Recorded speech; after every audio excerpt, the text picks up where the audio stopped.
Alright, what's going on everyone on YouTube? NES Roller, welcome to a brand new review. And this time we'll be talking about a movie that is brought to you by Dark Sky Films, and you can pick this up on August 4th on VOD digital download and Blu-ray and DVD, of course. That is a movie titled The Last Survivors. Now this is a post-apocalyptic movie, and it's a very interesting one, I have to say, because we don't follow mutants or nuclear warfare or anything like that. It basically just takes place in a world where the sky no longer rains, and the characters in the film are basically just trying to survive on the water that they have. And I found that really interesting because we always see these movies where there's always some type of nuclear warfare or something that's going on that are causing mass destruction outside. But on this one, it's this character's own beings and evils that are contributing to the violence that takes place in this film just because there's not enough water. And I found that really, really interesting, to be completely honest. So in the film, we follow our main two characters, Kendall and Dean. They live in a farmhouse in Oregon, and they're basically just trying to survive with the water that they have. And there's a water giant, as you like to say, titled Carson, and he just goes around and basically controls the entire water-based system throughout the entire landscape that all these little farms are on.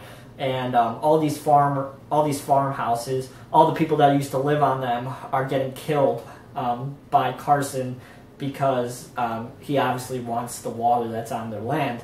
And I found this really interesting. I think the film is making a really good point about the oil companies and how all these little one-person monopolies are going around to people's lands pretty much and taking the oil that's on their land just because they're money hungry and they're power hungry. And I think that's really interesting that this film is making that kind of statement, but with water instead. And there's this one, evil son of a bitch going around and taking all the water from all these people's lands. And it's just really, really interesting.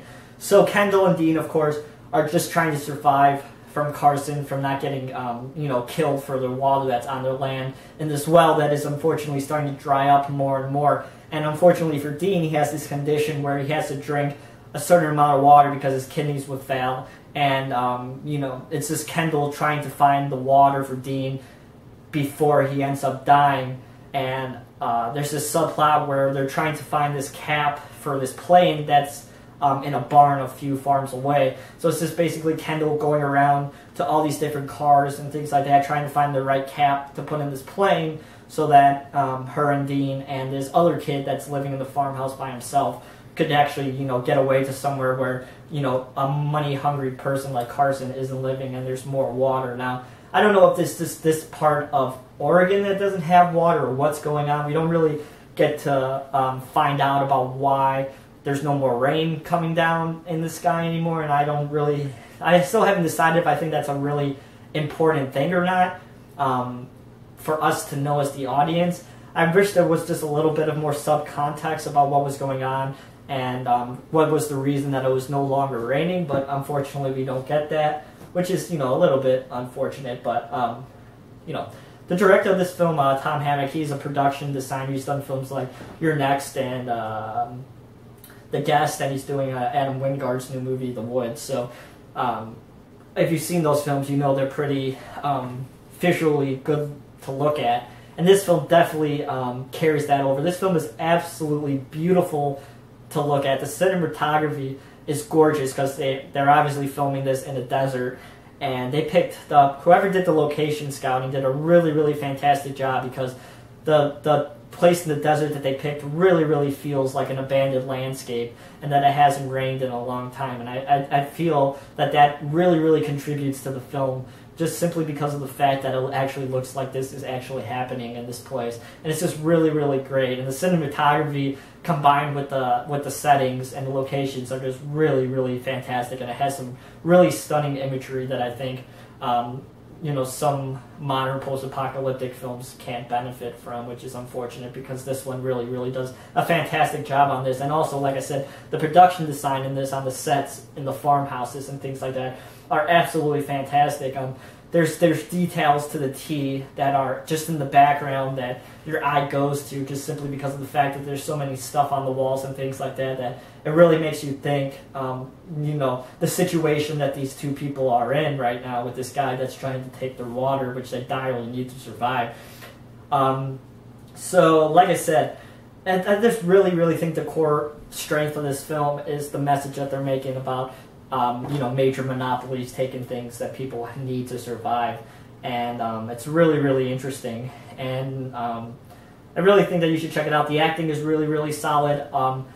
The main actress who plays Kendall is really good. She hasn't really done too many films yet, but you could tell that she's on her game, and I think that as time goes on, we may start to see her in some more of these independent films, because she does a really good job in this film, and she really carries the film, especially since it's not really that action-oriented. It's more a character-based piece like I've been talking about, so you really need to have a good actor to carry a film, and she does a really great job, considering we spend about 90% of the film just with her, and her mental states and things like that is really well done. She does a really great job on that aspect. There's some few plot holes that really don't make any sense as the film goes on, but that's unfortunate. A lot of films have plot holes. If you don't have plot holes, then you're probably doing something wrong, because a lot of movies have plot holes, and this one of course has some plot holes, but I don't really think it's that jarring to the narrative or anything like that. Unfortunately, I would get into them, but I don't really want to spoil the film for you.